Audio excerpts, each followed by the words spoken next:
All right, let's talk to Brody Miller down in New Orleans, who covers LSU for The Athletic and does a great job. He's got a great piece up at The Athletic now. How's it going? Good morning, buddy. How are you? We're live.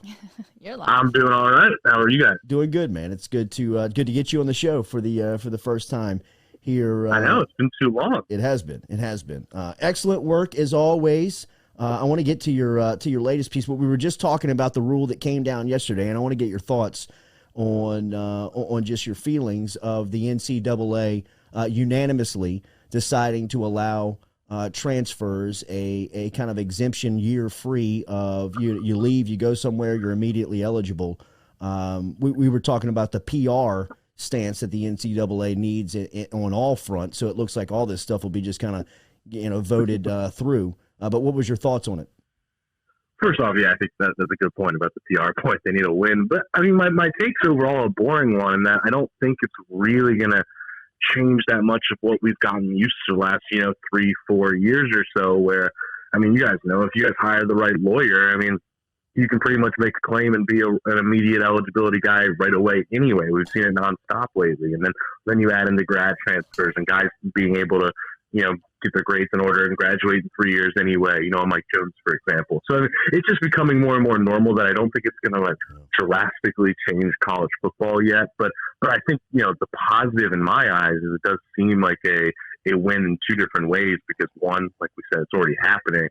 But by making it a one time, I like to believe at least it's going to make everyone involved think a little bit more about it, think it through a little bit more, not just bail every single time, right away instinctively. So it's a little bit of, all right, maybe I transferred once. All right, I can't bail right away a second time.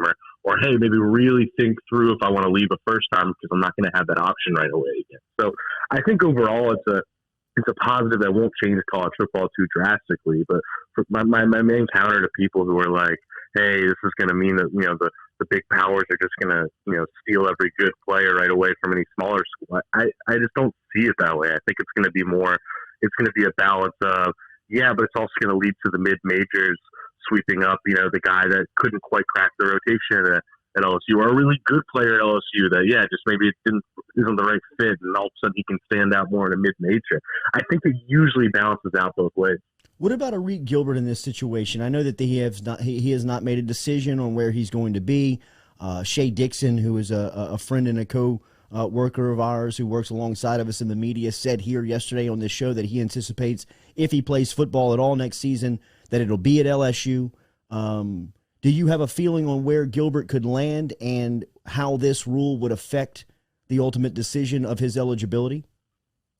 Yeah, I think, my feeling on where I think he's going to go seems to change every few days because I think as of, say the weekend, I thought he was going to LSU. And by the way, I still think that's very likely, but I just don't think it's over. I think, Alabama and Georgia are still very much in it, and that's not, I think some optimism might have slowly kind of, waned a little bit there. So I don't think I'm sure where he's going to go. But which leads me to my next point, which we'll get back to, is I just don't think anything involving Arik Gilbert right now is even about 2021. When you factor in some personal issues he's dealing with, when you factor in his academics are not lined up as of right now, as far as I know, that he'd be able to play in 2021. So it's one of those things where he's got a lot of help he needs, a lot of issues he's got to figure out, which leads me back to the first question, which is, he needs to be making a decision that's more about getting, in a good situation that can help him out, that can help take care of these things so that he can really get it together and be on the field in 2022 and have a great year. So it's going to be interesting because, you kept hearing that he never felt home at LSU, and we all know that line can be BS sometimes. So I don't know if that's real, but if he needs to go where he's going to feel at home and he's going to feel those things so he can get those things in order. But I don't know if this one-time thing's going to affect him that much just because, I don't know if he's going to be on the field anyway in 2021. Brody Miller joining us here from The Athletic, going into LSU's spring football game this Saturday. There is a great write-up that you can find over at The Athletic. If you're not a subscriber yet, make sure that you get your subscription to keep up with all the LSU football news over at The Athletic. I loved your write-up on Jay Ward and kind of going into some of the depth that LSU is building this spring, and one of the storylines has been Ward's move to safety. It seems like that is a natural fit for him. What have you learned from his teammates or from his coaches since moving him there? What the advantage to the LSU defense is? Yeah, it's funny. I mean, we're all doing the same thing this spring, right? Where every chance we can, we talk to people in the program about just like, who's standing out, who's looking good, and every time it's almost unanimous. It's like, yeah, you'll hear Mason Smith one, you'll hear Garrett Nussmeier one, but it's Jay Ward the most consistently, and I think that one's almost even a better storyline just because he's not one of those obvious candidates. You know, he's not a big recruit. He had a year that, while I would argue, made him look worse than he really was because of some schematic things and some safety issues, still in the public eye didn't have a great year in 2020. So I think it's really interesting that he's just been that guy. And I think he showed down the stretch. He's the guy who can hit. He can be physical. He's not just a normal corner necessarily. He's a pretty smart player from what I understand. And he's a guy who, he's able to get in the box when you need him to, but he seems like a perfect free safety type who can now give you a little bit of flexibility. I think I saw Shea use the term Jalen Mills as a comp, and I like that a lot. So I think he's really been a surprise, and he's somebody who, I don't know, it's just an interesting story to me because he was so criticized. And I think anyone on Twitter during the first 6 games of that season was yelling, "Get Jay Ward off the field." And he didn't even seem like he cracked the rotation for the rest of his career. Now it looks like he's the star. It's the star of the spring, and a guy who, you know, in what's going to be a pretty talented safety room the next few years, is my guess going to be the starter in 2021. Yeah, what do you anticipate the impact that a guy Sage Ryan, 5-star from Lafayette, can have in year one in a position that has some question around it?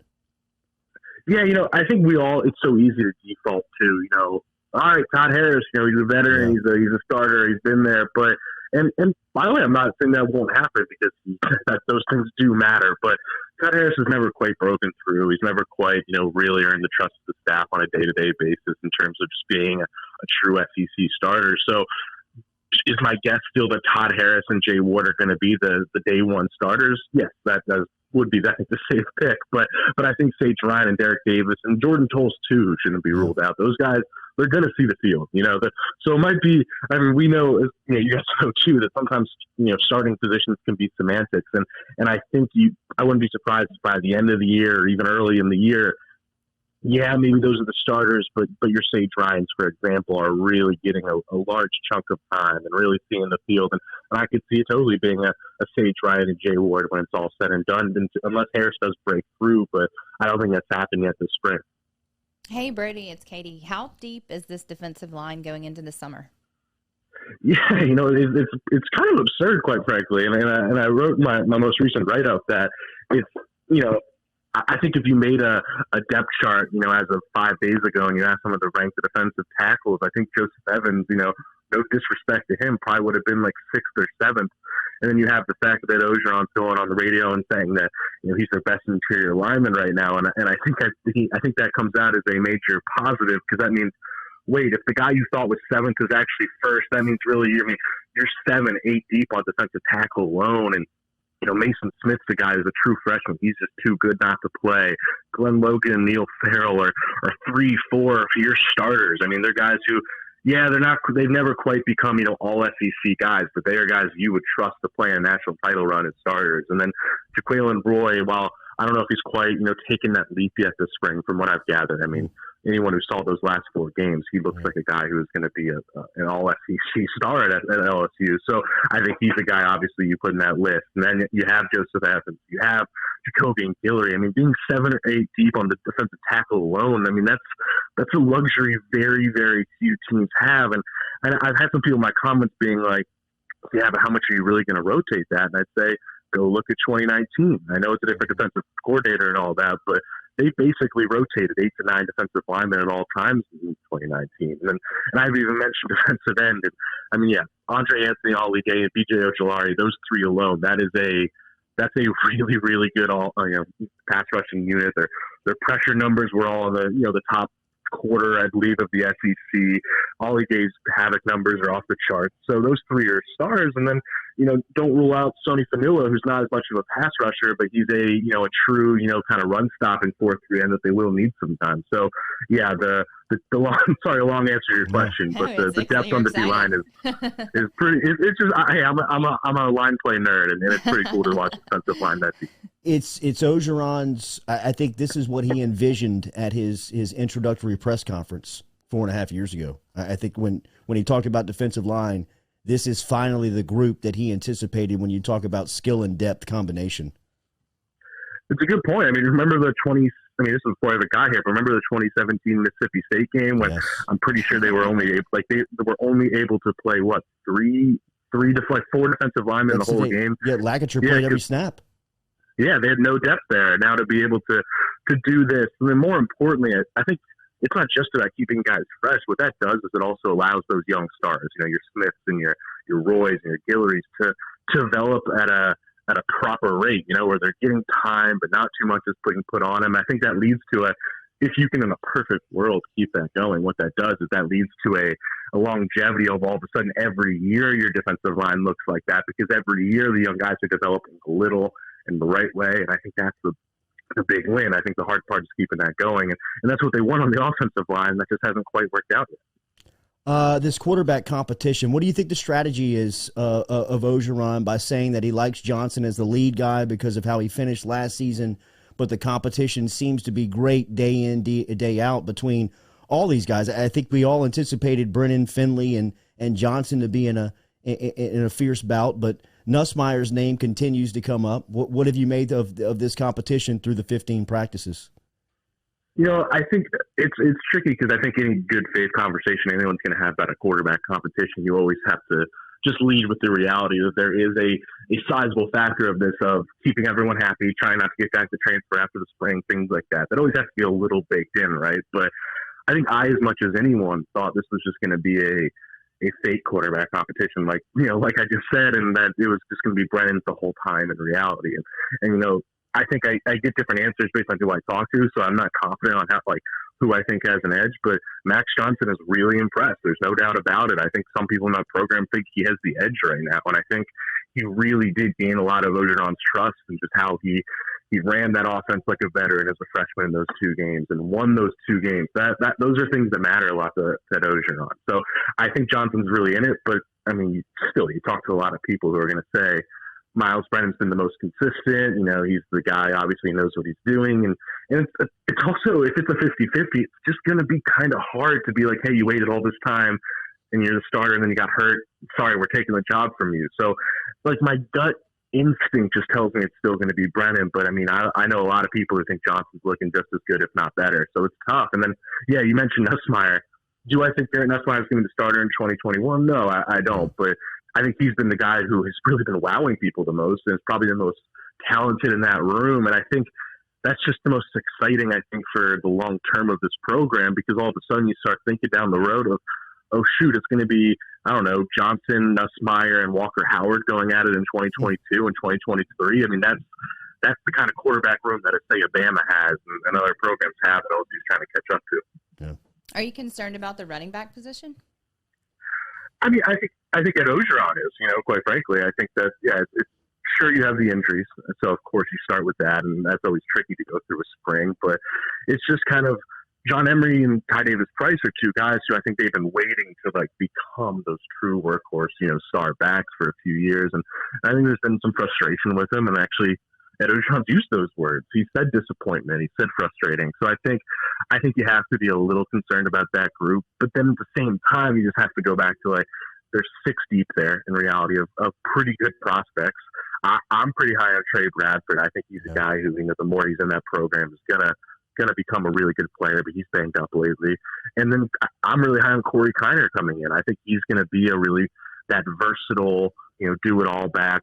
I hate big comparisons, so I won't say it, but Ed has used the Clyde comparison, and I think that's something Jake Peets could really like there. So running back's going to be fine. I'm not worried. Davis Price and Emery in the grand scheme have been productive running backs, but in terms of anyone becoming, that top guy, I think they're a little disappointed. Coach Hill always seems to single out one guy a year. This year it's Bradford that he almost puts on a pedestal. What's his angle there? Because it never almost comes to fruition, So I'm just wondering, what's his angle? Yeah. No, it's a great point because he absolutely does that. I think Anthony Bradford is as talented as anyone in that program, as talented as definitely anyone on the offensive line, but he's had weight problems, since the day he walked in that program. They haven't necessarily gotten better consistently. I think there's, and that always gets tied together with drive problems, right? And I think LSU's offensive line depth is pretty concerning. I mean, yeah, they like that starting five when you have that much experience, but the problem is it's not just, hey, if a guy gets hurt. Start thinking about 2022. Start thinking about 2023. Yeah. You would assume they're losing all five offensive linemen next year, right? So all of a sudden, LSU's going to have a pretty talented overall roster next year. I think by most, things, and all of a sudden you're like, wait, they might have that good team, and the offensive line might be a real problem. I mean, it could be they have a lot to fix there. So I think he has to ride Anthony Bradford the same way he kind of rode a Tyler Shelvin, for example, in past years, just because, one, you need guys to develop, but two, he's so talented, and I think they're just hoping he can, really break through. But he did have a really good scrimmage Saturday, so that's a positive, and I think he is coming along. I've heard from some other people, but yeah, he's starting to kind of get it. But yeah, I think that's just one of those things where he needs him to, but also he wants him to because of his talent. Brody Miller from The Athletic. Make sure you're reading his work over there. He's covering LSU football. He does great work as the latest up on the dive into the depth for LSU is a fantastic read. What has been the impact from your point of view that these new coaches have made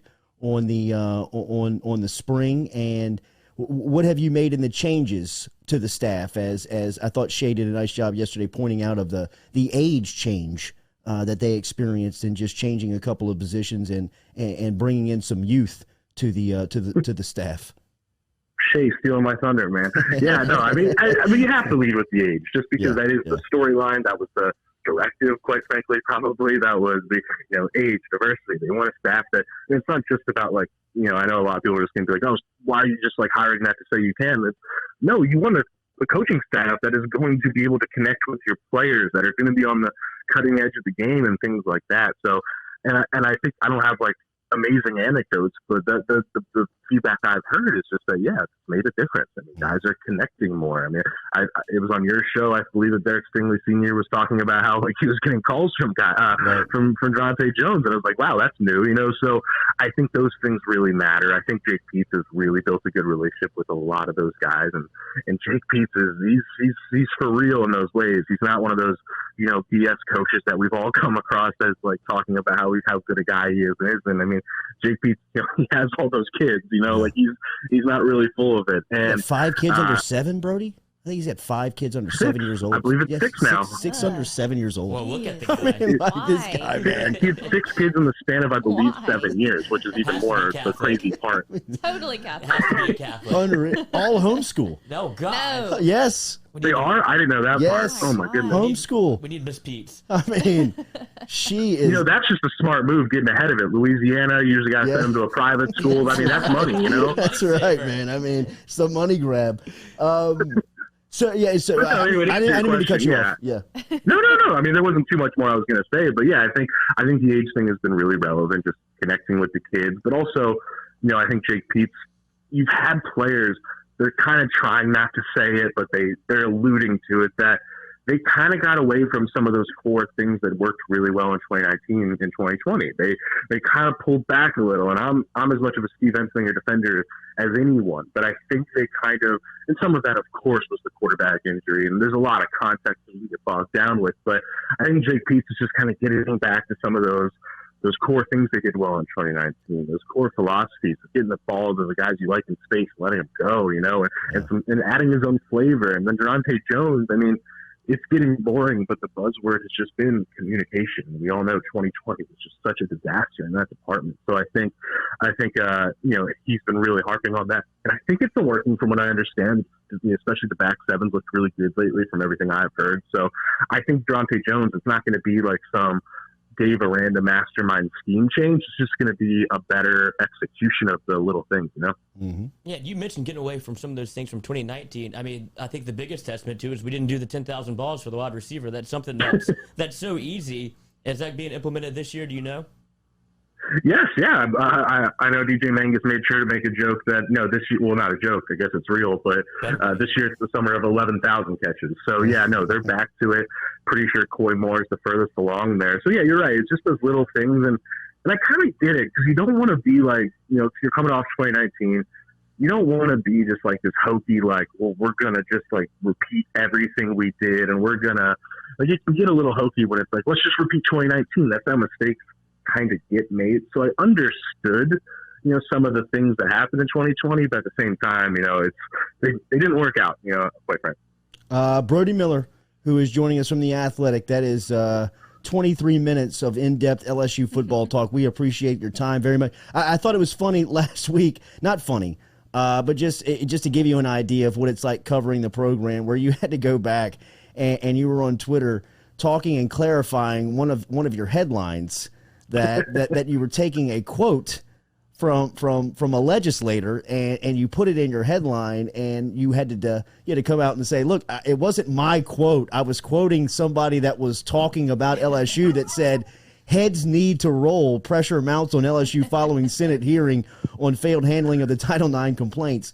In covering LSU, and I know that you weren't around during the time that's being discussed as much as it is now, but what do you feel the future is of LSU, kind of being on the front lines and covering the program and covering the university like you have been? I got to lead by saying, I think I'm a pretty even-keeled dude overall. I mean, I found myself getting in like DM arguments with just strangers the last week, because each one of them, they're just like clickbait, like all these things, and I'm like, you just don't want me to write about it, right? You just want me to ignore it. But anyway, I saw you defend. I was like, poor bro. I mean, like, just like these people coming at him. I had a drink in me. I was enjoying every second of defending it, to be clear. But yeah, no, I think quite, it's concerning. Of course it is. And as for where it goes, it's just, I'd be talking out of my behind. I guess we're not on radio anymore. I can say ass, but I'd be talking, I'd be talking, out of my behind if I acted like I knew what was going to happen, because there isn't much precedent for these situations. They're all pretty, people want to throw out like a Penn State or a Baylor, but they're all very, very, very different situations. So I don't know where it's going to go, but I think there's a lot of concern about the Department of Education investigation, because, obviously that is federal power.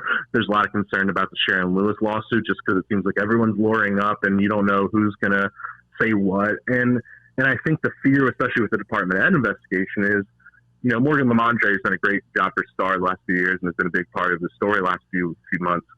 She's been very vocal, pointing out that while Hush Blackwell, I think, did a very good job in a lot of ways, that was pretty restricted to us.